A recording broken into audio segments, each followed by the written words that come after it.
Olá, sejam todos bem-vindos ao nosso estudo de doutrina das quartas-feiras, hoje dia 9 de fevereiro de 2022.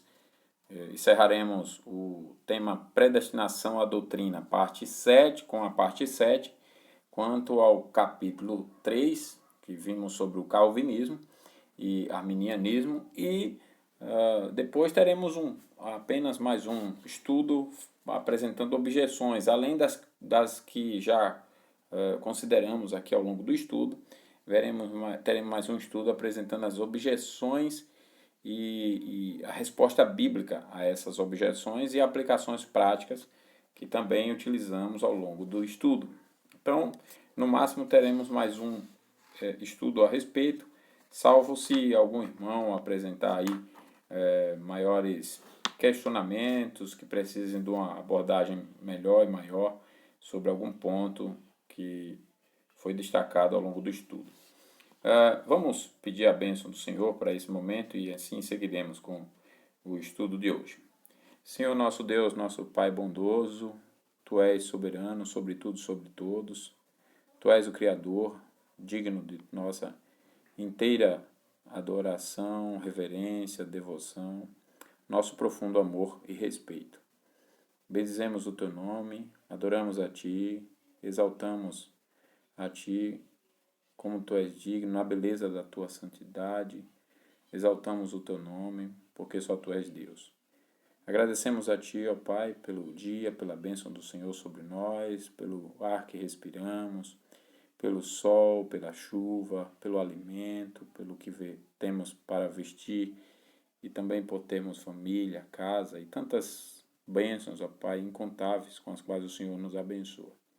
Apesar de vivermos num mundo manchado pelo pecado, agitado, conturbado, inconstante, um mundo medroso, um mundo perdido, que cede aos enganos do diabo e não sabe, nós exaltamos a Ti, porque tem cuidado de nós, tem nos protegido, nos amparado, nos sustentado, nos dando muito mais do que pedimos ou pensamos, porque até para pedir ou pensar nós somos tão pequenos, limitados e imperfeitos.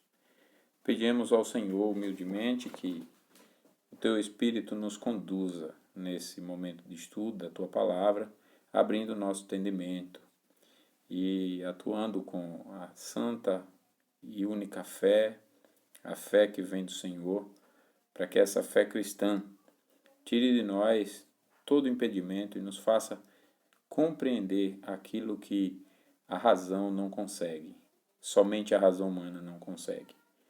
E nos faça, ó Pai, caminhar com aquilo que é verdade absoluta, ainda que seja, humanamente falando, supralógico.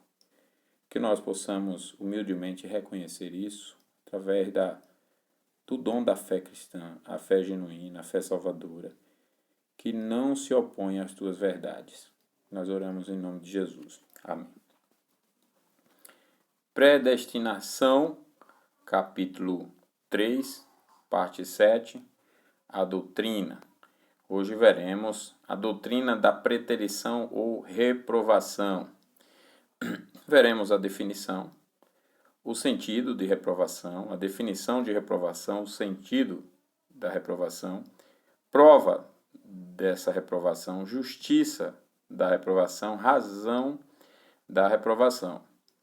Esses serão os 5 pontos de hoje.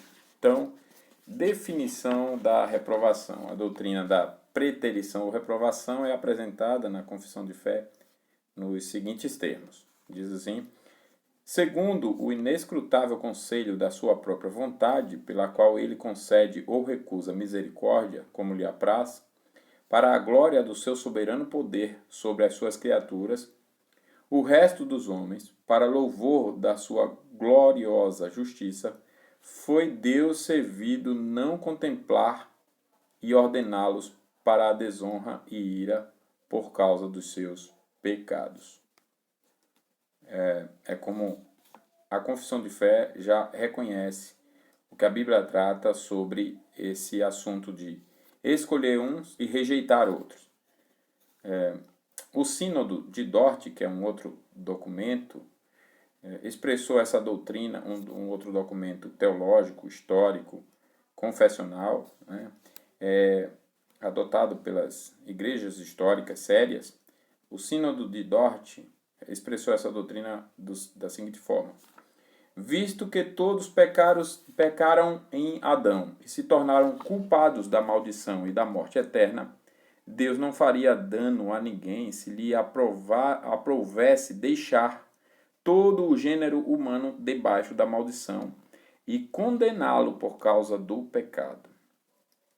A causa ou culpa desta incredulidade, como de todos os outros pecados, não está absolutamente em Deus, e sim no homem.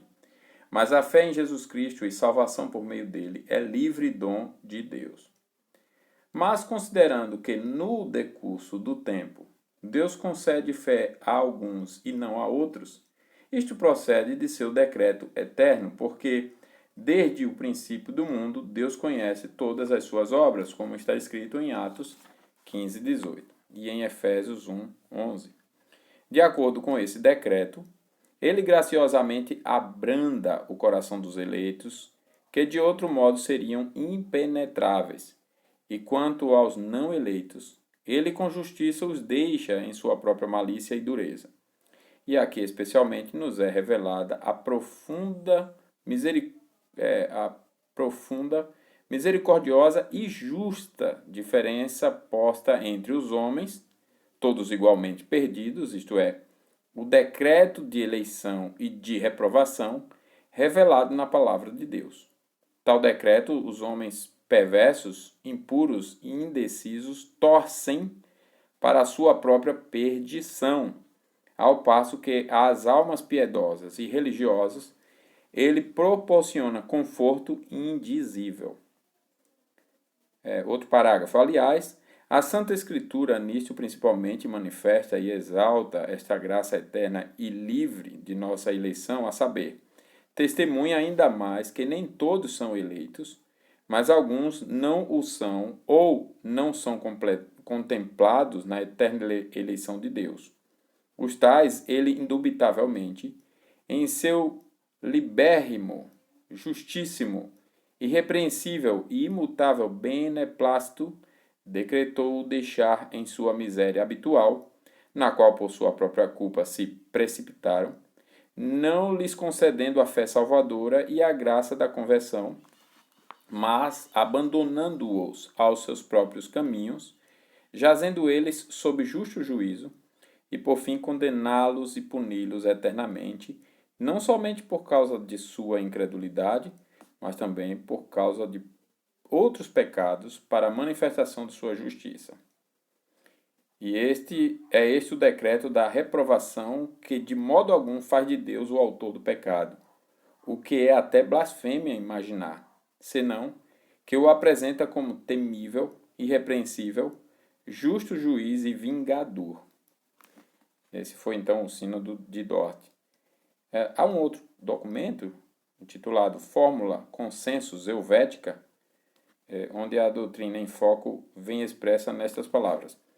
De tal modo, com efeito, Deus determinou exemplificar sua glória que decretou, primeiro criar o homem íntegro, depois permitir a queda e, finalmente, apiedar-se de alguns do meio dos caídos e então elegê-los, deixando todavia os outros na massa corrupta, os quais, por fim, entrega à eterna perdição. Então, esse é o conceito, essa é a definição de reprovação. Agora, o sentido de reprovação. Qual é o sentido bíblico?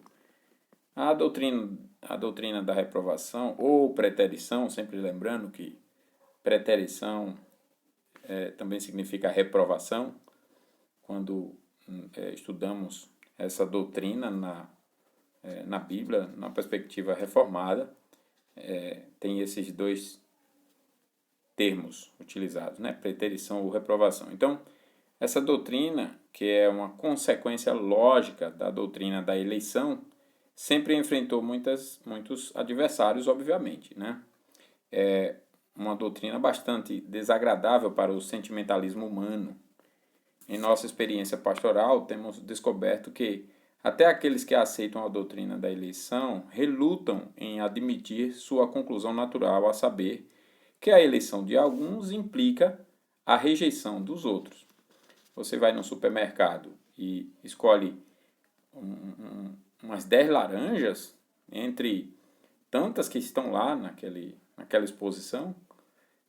Ao escolher aquelas que você levou, aquelas 10, você rejeitou todas as outras. Você não vai levar todas. Então, quando você reconhece a doutrina da eleição, você tem que reconhecer que Deus também está rejeitando. Seja lá qual for o argumento, né, ou qual for a realidade, como foi que Deus fez isso, mas o argumento sobre o qual Deus fez isso, né, que você queira crer. Mas o fato é que tem que admitir que Deus, ao eleger, está rejeitando também. Ele escolhe uns e não escolhe outros. Quando consideramos a fé como um dom de Deus, todo cristão sensato vai reconhecer que o que está em Efésios 2 é verdade. Pela graça sois salvos mediante a fé, e isso não vem de nós. É dom de Deus. É dom o quê? A salvação. É dom a fé ali no texto, né? Mas é dom a graça, é dom a fé. E a fé é dada para você crer nessa graça. E isso é dom de Deus. Se Deus está dando a uns, por que Ele não dá a todos? Se Ele não está dando, Ele está escolhendo. Se Ele não está dando a todos, Ele está escolhendo dar a quem Ele quer dar. E Ele então está rejeitando esses que não vão receber esse dom. Então, isso é uma implicação natural lógica, uma conclusão natural lógica, que implica a rejeição quando se fala de eleição. Mesmo Calvino estava perfeitamente ciente da seriedade dessa doutrina. Pode-se ver isso no fato de havê-la chamado de decretum horribile, decretum horribile. Pensamos, porém, que a dificuldade não está na sua doutrina da reprovação, antes está no problema desconcertante do mal ou da permissão do pecado. E tal dificuldade não pesa apenas sobre os calvinistas, mas é partilhada por todas as escolas de teologia. O pecado é um fato incontestável.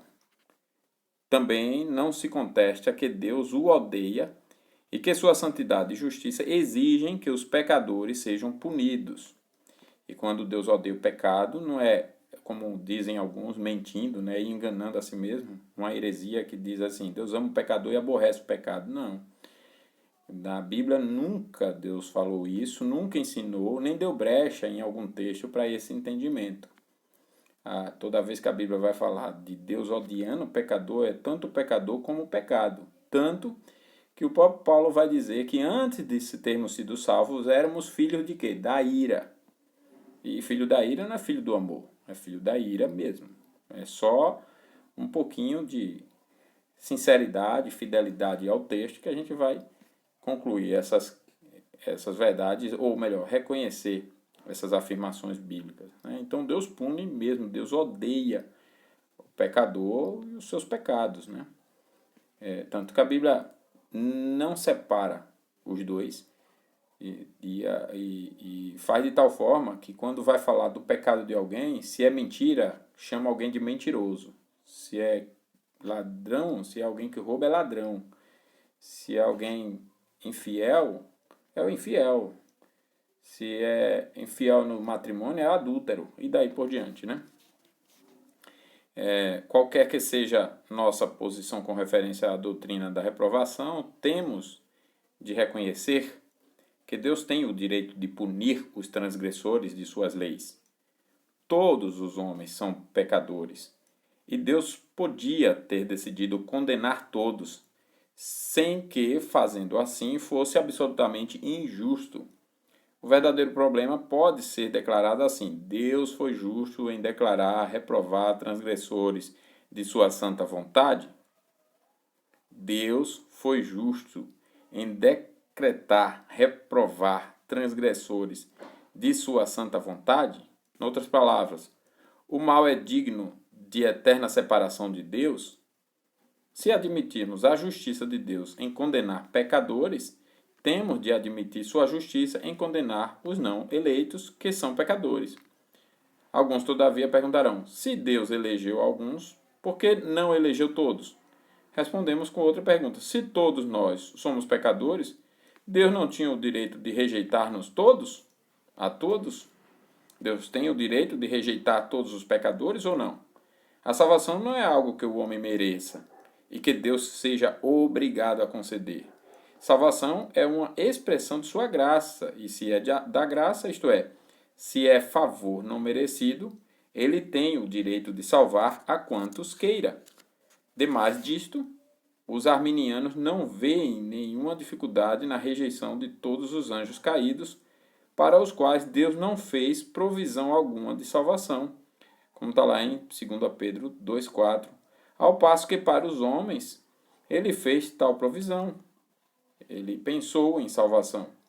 Podemos ver, pois, que é mais sentimentalismo do que outra coisa o que nos faz relutantes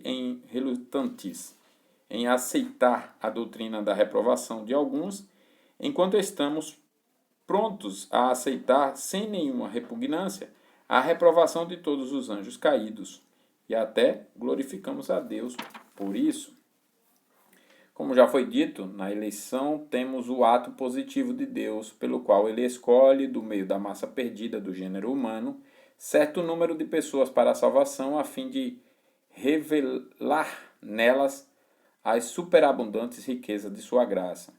Na reprovação, porém, temos um ato negativo de Deus, pelo qual ele deixa que o resto da humanidade em seus pecados sofra as consequências de sua desobediência. Os eleitos serão monumentos de sua graça, os não eleitos serão uma revelação de sua justiça. Não devemos confundir reprovação, ou melhor, preterição, com condenação. Preterição é um ato negativo de Deus, uma omissão, rejeição de alguns pecadores. Condenação, entretanto, é um ato positivo de Deus pelo qual ele comina justa punição aos pecadores. E é verdade que preterição envolve condenação, mas enquanto aquela é recusa da graça de Deus, esta é a aplicação das penas de sua justiça. Como disse o Dr. Berkoff, preterição é um ato soberano de Deus, ato de simples vontade sua. Condenação é um ato judicial que aflige castigo ao pecado. A razão da preterição não é dada a conhecer. Não pode ser o pecado, porque todos os homens são igualmente pecadores. A razão da condenação é conhecida, é o pecado. Na preterição, o ato divino é permissivo, ou antes há uma inação. Na condenação, é eficiente e positivo. Então, esse foi o sentido da reprovação. Agora, a prova da reprovação.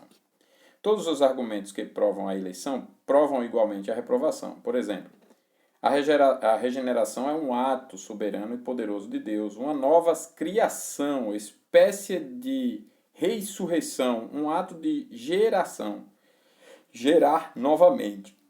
Somente Deus pode regenerar.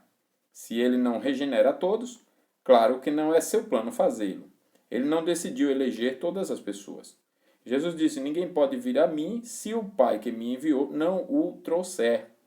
João 6,44. Se todos não vêm a Cristo, é porque ele não leva a todos a isso. Por que não? Só existe uma resposta. Sim, ó Pai. É o próprio Jesus quem dá em Mateus 11,26. Né? Sim, ó Pai. Porque assim foi do teu agrado. Se a fé é uma dádiva de Deus e se todos os homens não a recebem, é claro que Deus decidiu não conceder fé a todos.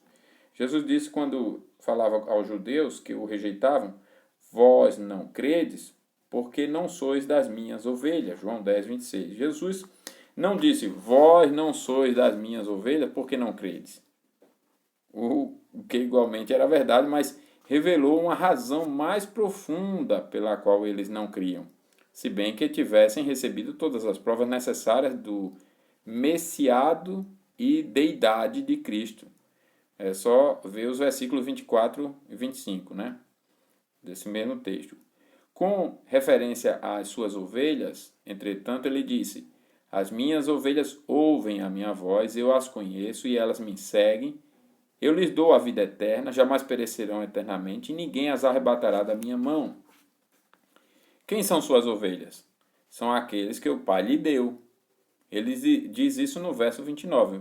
Meu Pai, que mais deu, é maior do que tudo. E no capítulo 17 do mesmo Evangelho, Cristo referiu outra vez àqueles que o Pai lhe dera, dizendo o seguinte: Assim como lhe conferiste autoridade sobre toda a carne, a fim de que ele conceda a vida eterna a todos os que lhe deste. 7 vezes nessa oração intercessória, Jesus mencionou o fato de o Pai lhe ter dado aqueles a quem ele salvou. E foi somente por estes que ele orou nessa oração. Ele diz: É por eles que eu rogo, não rogo pelo mundo, mas por aqueles que me deste, porque são teus. Várias outras passagens podiam ser acrescentadas que provam que Deus deu a seu Filho um povo especial, tirado ou escolhido do mundo. Basta acrescentar mais uma questão. Entretanto, o texto diz: O firme fundamento de Deus permanece tendo este selo: O Senhor conhece os que lhe pertencem. 2 Timóteo 2:19. Alguns fracassaram, porém, não aqueles que de fato pertenciam ao Senhor. Como João escreveu, em 1 de João 2,19, dizendo assim: Eles saíram de nosso meio, entretanto não eram dos nossos, porque se tivessem sido dos nossos, teriam permanecido conosco. Todavia eles se foram para que ficasse manifesto que nenhum deles é dos nossos. Se Deus deu a Cristo um povo especial a quem escolheu do mundo, claro é que o resto do mundo não foi contemplado, não foi dado a Cristo, não foi eleito. O caso das cidades pagãs de Tiro, Sidom e Sodoma, que já mencionamos, constitui outra prova de preterição. Como vimos, Cristo disse que se elas tivessem presenciado seus milagres, ter-se-iam arrependido. Mateus 11. Por que não se arrependeram? Porque Deus não lhes ofereceu uma oportunidade de ver os milagres de Cristo. Apesar de Deus prever que elas se arrependeriam, não lhes deu uma oportunidade de se arrependerem. Isto prova, como dissemos, que arrependimento previsto não serve de base para Deus eleger.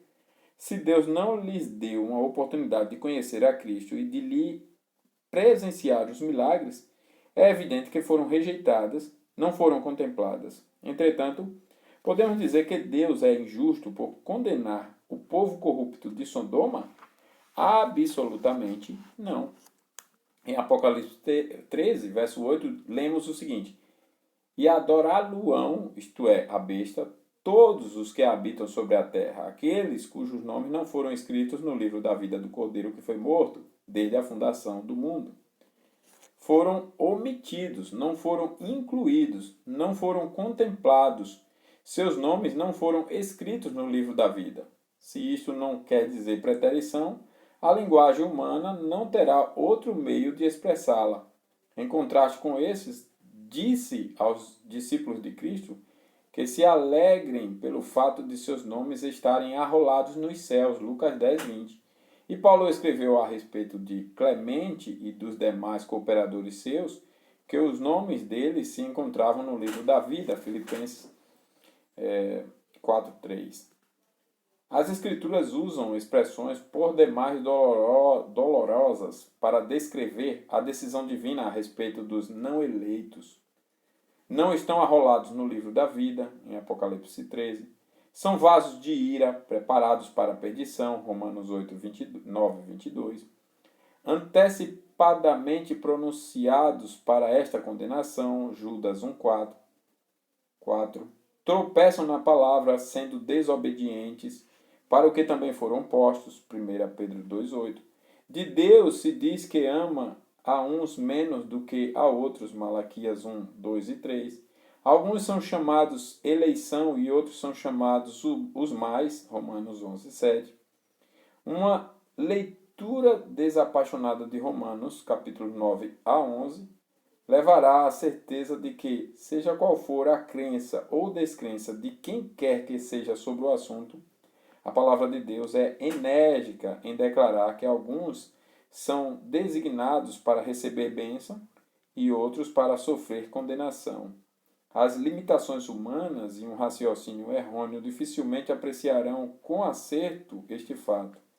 É evidente que a condenação dos não eleitos acompanha-se de uma devida consideração da indignidade deles. Uma prova de que Paulo, nesta famosa passagem de Romanos, capítulos 9 a 11, fala da eleição de indivíduos para a salvação e não da eleição de nações para o serviço e testemunho, está em citar Isaías dizendo: ainda que o número dos filhos de Israel seja como a areia do mar, o remanescente é que será salvo. E outra vez, irmãos, a boa vontade do meu coração e a minha súplica a Deus a favor deles é para que sejam salvos. Aliás, se ele falasse nesses capítulos de eleição para privilégio e não para salvação, sua referência a vasos de ira preparados para a perdição, aos quais Deus suportou com muita longanimidade, e a referência a vasos de misericórdia, que para a glória preparou de antemão, não teriam sentido. Vaso de ira, perdição, vaso de misericórdia, glória. Tais palavras não aludem a testemunho nenhum neste mundo, né? Mas aludem à salvação ou à condenação na vida futura. Quando Paulo pregou o evangelho em Filipos para um grupo de mulheres à beira do rio, somente Lídia se converteu. Por quê? A Bíblia dê explicação. Certa mulher chamada Lídia, da cidade de Tiatira, vendedora de púrpura, temente a Deus, nos escutava. O Senhor lhe abriu o coração para atender às coisas que Paulo dizia. Lucas não diz ocasião, não diz que Deus abriu o coração das outras mulheres presentes na ocasião, mas somente o coração de Lídia. Todas elas ouviram a chamada geral do Evangelho, contudo foi somente Lídia que recebeu a chamada eficaz. O mesmo acontecera antes em Antioquia da Psídia, onde Paulo pregou a muitos gentios, certo número dos quais se converteu, a saber, aqueles que Deus tinha escolhido. Pois lemos, os gentios, ouvindo isto, regozijavam-se e glorificavam a palavra de Deus, e creram todos os que haviam sido destinados para a vida eterna. Por que todos não creram? Porque Deus não havia destinado todos para a vida. Esta é a única conclusão lógica que podemos tirar do texto. Os que creram haviam sido destinados para a vida eterna. Temos aí, então, eleição. Os outros, que não creram, não foram destinados para isso. Eis aí a preterição, ou reprovação. E esta experiência de Paulo era apenas uma confirmação de que o próprio Cristo dissera: porque muitos são chamados, mas poucos escolhidos. Mateus 22, 14. A experiência de Paulo tem sido ainda, e ainda é, a de todos os pregadores. Todos esses sabem que há muitos que não podem crer, e isto apenas prova o estado pecaminoso desses incrédulos. Até mesmo nós que cremos também temos nossas dúvidas e precisamos orar constantemente para que Deus sustente e aumente a nossa fé. E orando assim, reconhecemos que, em última análise, nossa fé depende de Deus, do testemunho e operação do seu Espírito e daí por diante. Existe em nós uma espécie de paradoxo a esse respeito, de sorte que, como o Pai de quem lemos no Evangelho, algumas vezes também clamamos com lágrimas: Senhor, eu creio, ajuda-me na minha falta de fé. Não devemos esquecer, todavia, que a fé, a qual é dádiva de Deus, não é mera crença na existência do mesmo Deus, visto como esta espécie de fé até os demônios têm. Crês tu que Deus é um só, como diz o texto? Fazes bem. Até os demônios creem e tremem. Tiago 2,19. A fé, como dádiva de Deus, é fé salvadora, é fé em Cristo para a salvação, é fé que envolve arrependimento, regeneração e reconciliação, numa palavra, tudo quanto salvação significa.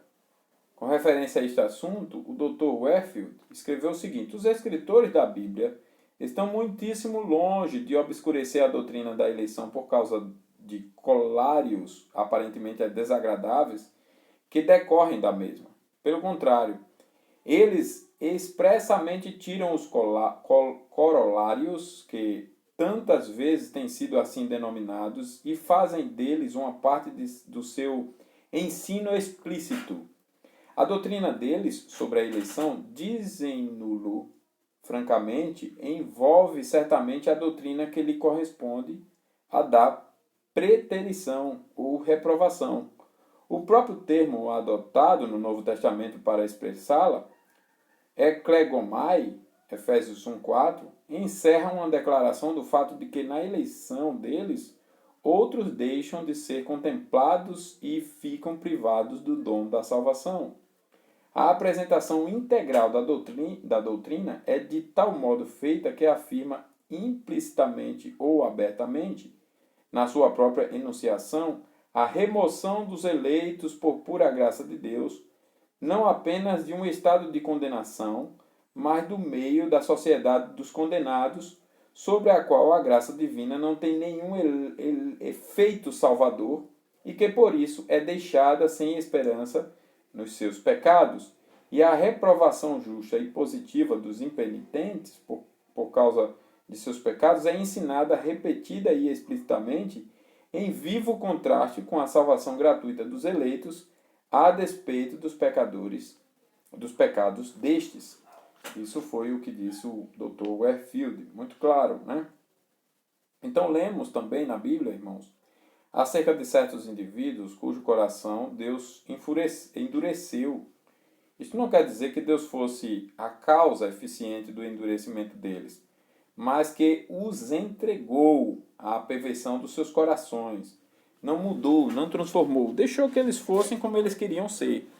Deus não abrandou aqueles corações, recusando conceder-lhes sua graça todo-poderosa. Foi o caso dos gentios, de quem Paulo disse, Deus os entregou a uma disposição mental reprovável. Lemos dos filhos de Eli, que não ouviram a voz de seu pai, porque o Senhor os queria matar. A atitude de Deus foi de todo negativa no caso deles. Decidiu não secundar a advertência do pai com a operação eficaz de sua graça. E Deus tinha o direito de proceder assim, visto como graça é favor não merecido. O caso clássico desse endurecimento de coração é Faraó, de quem lemos: eu lhe endurecerei o coração para que não deixe ir o povo. E note-se, no entanto, que também está escrito que Faraó endureceu o seu próprio coração, em Êxodo 8:15, 32 e 9:34. O que fez Deus para endurecer o coração de Faraó? Leia-se a história, como vem narrada no livro de Êxodo, e se verá que Deus lhe endureceu o coração apenas sendo misericordioso ou não sendo misericordioso para com ele. Cada vez que sobrevinha uma praga, Faraó recorria a Deus mediante Moisés e chegava a confessar: pequei. Mas toda vez que Deus, em sua misericórdia, fazia cessar uma praga, Faraó endurecia o seu coração. Chamou Faraó a Moisés e a Arão e lhes disse: rogai ao Senhor que ele tire as rãs de mim e do meu corpo. Êxodo 8:8. E Moisés clamou ao Senhor por causa das rãs, conforme combinara com Faraó. E o Senhor fez conforme a palavra de Moisés.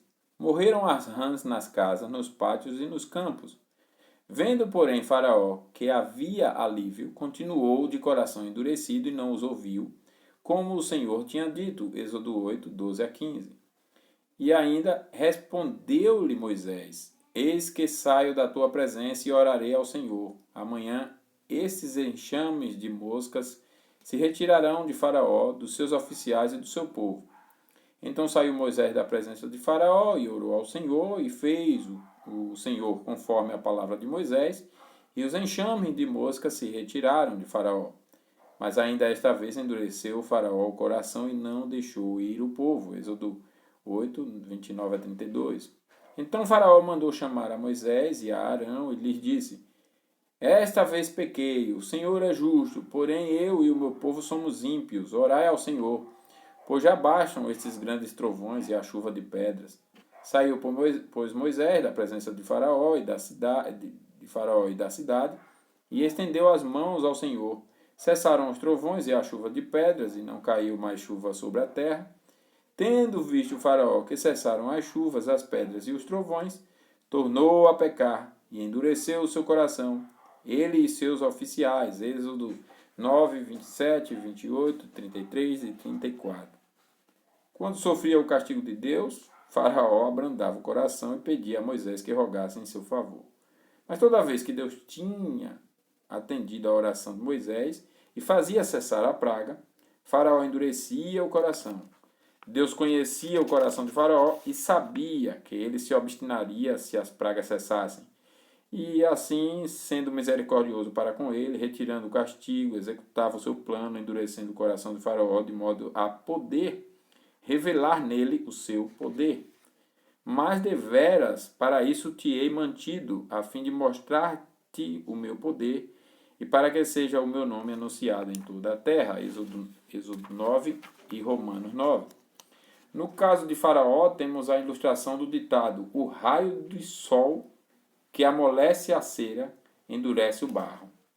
Até mesmo Godet, que revela tendências arminianas, é um teólogo, reconhece o direito que Deus tem de dispensar ou não dispensar sua graça, como está lá em Romanos 9,16. Diz ele o seguinte: havendo dado um exemplo da liberdade com que Deus dispensa a graça, Paulo exemplifica o modo pelo qual ele endurece. Esta exemplificação é escolhida da maneira mais apropriada porque as duas personagens trazidas em cena são, na história bíblica, como dois complementos naturais um do outro. A conexão lógica expressa pela conjunção porque é esta, nada há estranhável em a Escritura atribuir a Deus o direito de dispensar graça, uma vez que ele atribui o direito ainda mais incompreensível de condenar a um estado de endurecimento. Cada um destes direitos, com efeito, faz supor o outro. O Deus que não tivesse um, não teria o outro.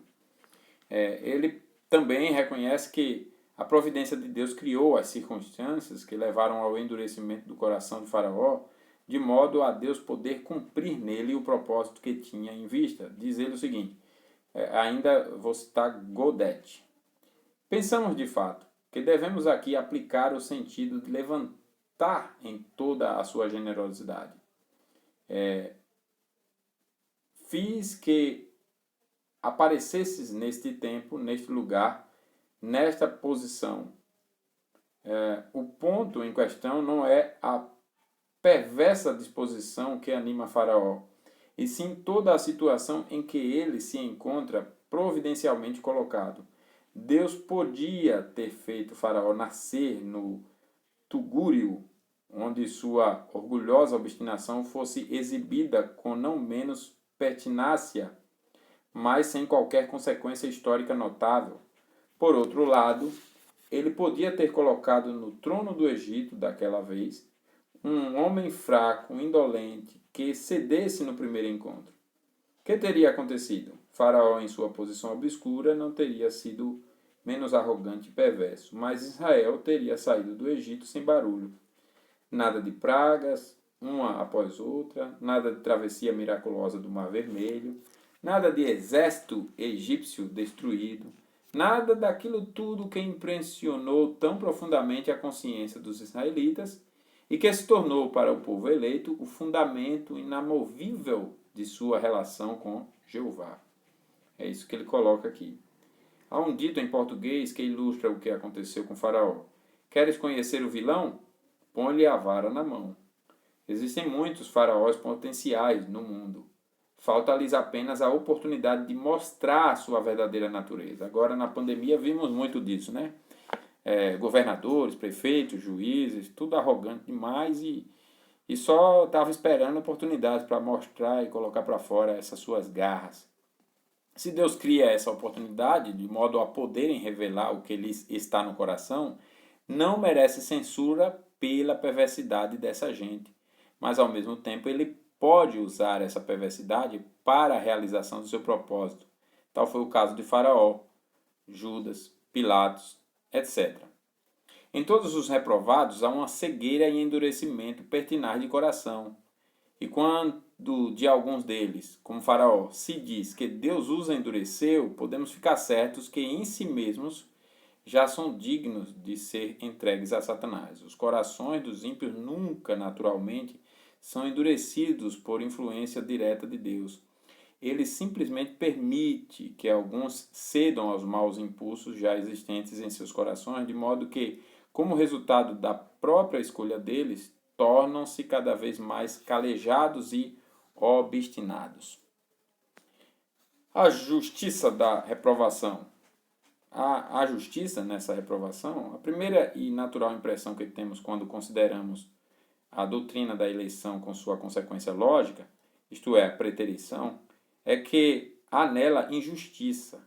O homem raciocina assim: se Deus escolheu uma parte do gênero humano para a salvação e deixou o resto para ser condenado, ele foi injusto para com aqueles que não escolheu. Paulo sabia que esta seria a objeção natural que o coração humano levantaria contra a sua doutrina. Que diremos, pois? Há injustiça da parte de Deus, escreveu Paulo, né? De modo nenhum. Pois ele diz a Moisés: terei misericórdia de quem me aprouver ter misericórdia, e compadecer-me-ei de quem me aprouver ter compaixão. Tu, porém, me dirás: de que se queixa ele ainda? Pois quem jamais resistiu à sua vontade? Romanos 9. Quando, porém, contemplamos o gênero humano em sua verdadeira condição espiritual, esta objeção desaparece. A Bíblia apresenta o gênero humano já debaixo de condenação, de modo que quando alguém rejeita a Cristo, não vai ser condenado, mas já está condenado. Ou, em outras palavras, a ira de Deus sobre ele permanece. Deus seria perfeitamente justo se condenasse a todos. É isto o que Paulo prova em Romanos 3, onde lemos: mas se a nossa justiça traz à lume a justiça de Deus, que diremos? Porventura será Deus injusto por aplicar a sua ira? Certo que não. Do contrário, como julgará Deus o mundo? E outra vez, que se cale toda a boca e todo homem seja culpável perante Deus. A defesa da doutrina da reprovação, irmãos, repousa na precedente doutrina do pecado original e da total inabilidade. Este decreto encontra toda a raça humana caída. Ninguém tem absolutamente direito à graça de Deus. Mas ao invés de deixar todos entregues a seu justo castigo, Deus concede gratuitamente imerecida felicidade a uma parte do gênero humano, um ato de pura misericórdia e graça contra o qual ninguém pode apresentar objeção, enquanto a outra parte é apenas omitida ou não contemplada. Nenhum castigo imerecido é infligido a esta última parte. Daí ninguém tem qualquer direito de opor objeção a esta parte do decreto. Se este tratasse de pessoas inocentes, seria injusto combinar penas a uma parte. Mas visto que trata de pessoas num particular estado que é de culpa e pecado, não é injusto. O homem, sendo culpado, perdeu seus direitos e cai debaixo da vontade de Deus. A soberania absoluta de Deus manifesta-se, e quando ele mostra misericórdia em alguns casos, não pode reclamar contra a sua justiça nos outros casos, a menos que ponhamos em dúvida seu governo sobre o universo. Visto por este prisma, o decreto da predestinação encontra todo o gênero humano perdido e deixa que somente uma parte do mesmo continue assim. Quando todos previamente mereciam castigo, não foi injusto alguns serem previamente entregues ao mesmo castigo. Do contrário, a execução de uma sentença justa seria injusta. Essas considerações aclaram o sentido das palavras de Paulo a Romanos 9:21, quando diz: não tem o oleiro direito sobre a massa para do mesmo barro fazer um vaso para a honra e outro para a desonra? A massa ou barro, de que Paulo fala aqui, é o gênero humano em pecado. Prova-se isto pelo fato de falar ele vasos de misericórdia e vasos de ira. Tanto misericórdia como ira pressupõem pecado. Se Deus agisse segundo as exigências da justiça, ele faria somente vasos para desonra. mas dessa massa de pecadores, né, caídos, ele fez alguns vasos nos quais revela sua misericórdia sem ser injusto para com o resto, deixado por ele na sua condição anterior. Suponha-se que alguém decida tirar de um monte de lixo uma porção de que faz um vaso para seu uso. Acaso é injusto para com o resto do lixo que deixa no monte? Ou se um soberano decide perdoar um criminoso, dentre outros criminosos, todos já condenados justamente à morte, de acordo com a lei, acaso faz injustiça aos outros criminosos que não perdoa? Absolutamente não. É misericordioso para com aquele a quem perdoa, sem ser injusto para com os outros que deixa na prisão para receberem a justa paga dos seus crimes. Quando os arminianos dizem que a fé e as obras previstas constituem o fundamento da eleição, nós discordamos. Quando, porém, dizem que a incredulidade e a desobediência previstas constituem o fundamento da reprovação, assentimos prontamente. Uma pessoa não é salva na base de suas virtudes, mas é condenada na base de seus pecados. Como bons calvinistas, insistimos que, enquanto algumas pessoas são salvas de sua incredulidade e desobediência, nas quais todos estão implicados, e outras pessoas não são salvas, a pecaminosidade do pecador é que de fato constitui a base de sua reprovação. A eleição e a reprovação procedem de fundamentos diferentes. Um é a graça de Deus, o outro é o pecado do homem.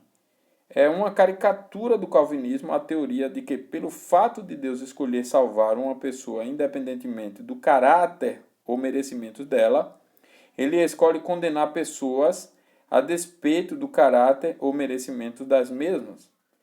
A respeito deste assunto, disse Agostinho, a condenação cabe aos ímpios por uma questão de dívida, justiça e merecimento, ao passo que a graça, concedida aos que são libertos, é livre e não merecida, de modo que o pecador condenado não pode alegar que não merece esse castigo, nem o piedoso pode gabar-se ou vangloriar-se como se fora digno de sua recompensa. Assim, pois, em tudo isso não há favoritismo ou acepção de pessoas.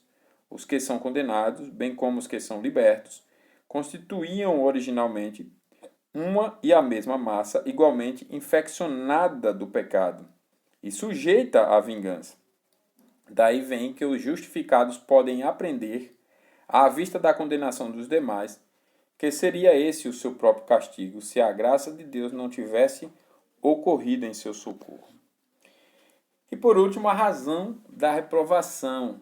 Deus não dá a conhecer as razões pelas quais decidiu reprovar uma parte do gênero humano, não a contemplando, para que pereça em seus pecados. Escrevendo sobre esse assunto, Paulo exclamou: ó profundidade da riqueza, tanto da sabedoria como do conhecimento de Deus! Quão insondáveis são os seus juízos e quão inescrutáveis os seus caminhos. Romanos 11. Mas aqueles que dizem ser injusto Deus fazer essa diferença entre os vasos da mesma massa, para empregar a figura de Paulo, né? Respondemos com Calvino, que disse o seguinte: quem sois vós, miseráveis mortais, para proferirdes acusação contra Deus, pelo fato de não conciliar a grandeza de suas obras com a vossa ignorância? Como se por estarem vedadas ao conhecimento carnal, fossem necessariamente falsas. Da imensidade dos juízos de Deus, tendes as mais claras evidências. Sabeis que são chamados um grande abismo. Ora, examinai vosso intelecto acanhado, se pode compreender os decretos ocultos de Deus. Que vantagem ou satisfação ganhais, afundando pelas vossas pesquisas loucas num abismo que a própria razão proclama que vos será fatal? Porque pelo menos não sois refreados por algum temor do que se contém na história de Jó e nos livros dos profetas a respeito da sabedoria inconcebível e poder terrível de Deus. Se vosso espírito se perturba, aceitai sem relutância o conselho de Agostinho, que diz: você que é homem, espera uma resposta de mim, que também sou homem. Por conseguinte, nós ambos ouçamo-lo a ele que diz: ó homem, quem és tu? Uma ignorância fiel é melhor do que um conhecimento presunçoso. Procurai méritos, achareis nada menor do que castigos. Ó profundidade, Pedro nega, o ladrão crê. Ó profundidade, procurais uma razão? Estremecerei ante o abismo. Arrazoais? Ficarei admirado. Discutis? Eu crerei. Vejo o abismo. Não lhe alcanço o ponto mais baixo. Paulo sossegou, porque se encheu de admiração. Ele clama insondáveis os juízos de Deus, e vós vos chegais para sondá-los? Diz que os caminhos de Deus são inescrutáveis, e vós vindes investigá-los? Essas foram as palavras de Calvino, chegando a citar, então, Agostinho. Eu lembrei de um irmão de nossa igreja, o nosso irmão Pablo, que hoje, numa conversa, ele disse algo bem interessante. Disse assim: pastor, pior do que não entender um ensino verdadeiro, bíblico, é entender errado. É melhor não entender do que entender errado. E Calvino aqui cita Agostinho nesse sentido, né? Alguém que não tem uma ignorância fiel e não quer admitir e passa a ter um conhecimento presunçoso, né? É verdade que não sabemos por que Deus escolheu A e não escolheu B, se bem que ele deve ter tido boa e justa razão, que não revelou, mas que um dia compreenderemos. Temos, no entanto, pelo menos uma ideia vaga da razão pela qual existe isso que se chama eleição e preterição ou reprovação, a saber, a necessidade que Deus tem de dar a conhecer sua misericórdia e sua justiça. Se todos os membros da raça humana se salvassem, não saberíamos apreciar o valor de nossa salvação. Pelo contraste de nossa glória e bem-aventurança com a vergonha e a condenação dos perdidos, compreenderemos melhor a grandeza de nossa salvação. Embora Deus não precise dessas coisas, né? Mas Deus é tão soberano que, na nossa necessidade, como Ele nos criou e sabe, Ele transforma o mal em bem para fazer dessa maneira. E sabendo que merecíamos a mesma condenação dos outros, entenderemos mais adequadamente a maravilhosa misericórdia e graça de Deus para conosco, e nossos corações transbordarão de gratidão e louvor. Além disso, no julgamento dos condenados, veremos a magnitude da santidade e justiça de Deus e como Ele odeia intensamente o pecado e o pecador. E assim, a condenação deles redundará no louvor da justiça de Deus, enquanto a salvação dos eleitos resultará no louvor de sua graça. Esse foi o assunto, irmãos. E como aplicação, nós temos o seguinte: não devemos resistir quando essa doutrina humilhar o nosso coração. Não devemos resistir. Não devemos ficar com argumentos, procurando. Eu quero achar um texto bíblico que desfaça o que a própria Bíblia está dizendo e de mostrar que a Bíblia diz duas coisas. Não, isso é um orgulho muito grande. Reconheçamos que só Deus salva os pecadores. Só Deus. Não tem nada a ver com o que Ele viu no meu futuro. É Ele quem salva. Reconheçamos essa eleição e rejeição corretamente, essa doutrina santa, né? Nós devemos saber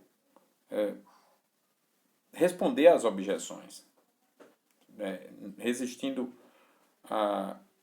não resistindo quando essa doutrina humilhar o nosso coração e orgulho, né? O nosso orgulho, a nossa arrogância.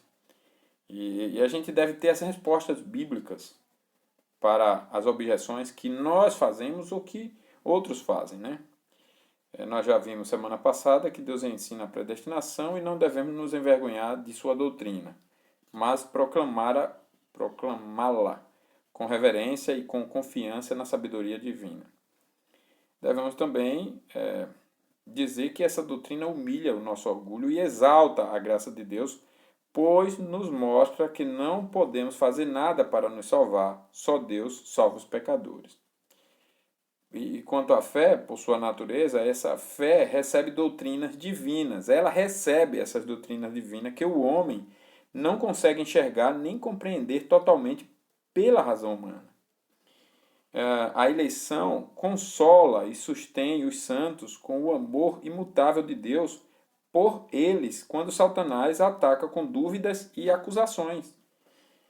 A predestinação revela a glória e a soberania infinitas do Deus eterno e imutável, de maneira que o conhecemos e o adoramos. A predestinação protege o evangelho da salvação pela graça somente. E essa doutrina nos traz uma visão vibrante do amor especial de Deus por seu povo em Cristo Jesus, que é a alegria de seu povo e a fonte do amor que este nutre por ele. Então, sejamos humildes e reconheçamos com a fé genuinamente cristã, que se for, vai reconhecer essas doutrinas da eleição e da reprovação, como o próprio Deus as revela em toda a Escritura. Sejamos fiéis e profundos no estudo das Escrituras e não tenhamos vergonha de não só aprender, mas ensinar devidamente essas doutrinas para o louvor e glória do nome de Deus e para o nosso bem também. Que Deus possa nos ajudar e fazer a nossa igreja, não só a nossa presbiteriana do Tijuco Preto, mas todas as verdadeiras igrejas espalhadas pelo mundo, genuínas igrejas, fiéis no ensino, a crescer e amadurecer na fé, no conhecimento das santas doutrinas do Senhor para nós. Que Deus nos ajude e nos abençoe. Nós vamos agora encerrar com a oração e com a despedida. Soberano Senhor, grande é o teu nome, acima de tudo e de todos. Tu és soberano sobre a terra, sobre os céus. Tu és puro, justíssimo, bondoso, sábio, incomparável. E quando estudamos assuntos como esses que acabamos de estudar, Senhor, quem somos nós diante da tua grandeza? Quem somos nós diante do teu poder? Nos sentimos tão limitados, tão pequenos, e reconhecemos não só nossas limitações, mas também a odiosidade dos nossos pecados, das nossas impurezas. Que se não fossem a tua bondade, a tua graça, a tua misericórdia, se não fosse por teu amor incompreensível, incomparável, jamais teríamos sido escolhidos para aprender de Cristo, receber fé em Cristo, nos converter a Cristo e reconhecer que a suficiência e garantia de nossa salvação é Jesus Cristo unicamente, porque o Senhor nos escolheu para ouvirmos a sua voz, para crermos nele, para nos convertermos a ele. O Senhor nos deu essa fé. Não obstante os nossos pecados diários, nós temos a garantia em Jesus, inclusive de vencermos os nossos pecados diários e crescermos em santidade, em pureza, em compromisso com o Senhor e com a tua palavra. Ajude-nos, ó Pai, a vivermos por estas verdades. Ajude a todos que tiverem com dificuldade de conhecer aquilo que o Senhor requer de nós, o essencial, o que está realmente revelado, com humildade de não querer ultrapassar o que o Senhor ensina na tua palavra. Ajude-os, ó Pai, a que eles reconheçam se forem os pecados de orgulho, de não querer aceitar o que é evidente. Ajude-os também, ó Pai, reconhecendo e confessando esses pecados, para que todos nós possamos viver numa só fé, a fé que não se opõe às tuas verdades, aos teus ensinos, à tua palavra, mas que humildemente as reconhece. Abençoe-nos, ó Pai, como teu povo. Pedimos a tua bênção para o descanso desta noite, que o Senhor esteja com todos nós, restaura a saúde dos enfermos, esteja com cada um nas suas necessidades, nos prepare para o dia de amanhã, dá-nos força diante de tantas lutas. Abençoe o Brasil, esteja, ó Pai, levantando homens justos e tirando do poder os perversos, como só o Senhor pode fazer. Oramos a Ti, agradecidos em nome de Jesus. Amém. Muito bem, foi um prazer tê-los conosco, Deus os abençoe e ótimo descanso a todos. Até a próxima.